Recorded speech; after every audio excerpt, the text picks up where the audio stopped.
aí, gente, muito legal mesmo esse taxizinho, pô. Esse é o carro que fica na festa, o pessoal tira foto. Seria pra lembrar os temáticos do Diário Web. Legal, você não gostou? Ah, eu adorei, né? Isso aí. Alterão é isso, é uma cultura e é um sentido com...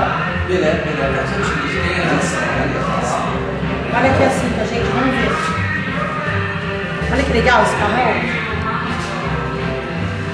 Eu quero me falar uma coisa, isso aqui não mexeu muito nele, não, ele veio assim, Não, esse carro, eu e o Marcelo temos um trato muito legal. Também tem umas histórias desse carro também. Meu pai teve 4. E, nossa, você pode ver que é tudo da Chevrolet esse carro, né? Mas esse aqui, eu tenho que entrar na família, porque meu pai teve e a gente lembra muito, né? Nessa época de pivetinho, criança. E a gente colocou esse aqui na coleção nossa também. nossa, é legal pra caramba. Esse é o famoso chambode, né?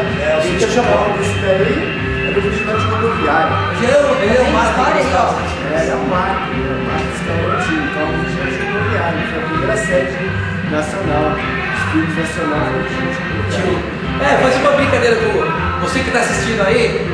Eu queria saber a raça do cachorro do vigilante rodoviário, o nome do vigilante rodoviário. Ó, falei a raça e agora eu quero saber o nome do cachorro. Manda seus e-mails aí. É isso aí, galera. E eu vou te falar uma coisa, eu não quero ir embora de bicicleta, eu tô muito cansada. Eu também tô muito cansado. Hoje não, dentro muito carro. Vamos de táxi, o que você acha?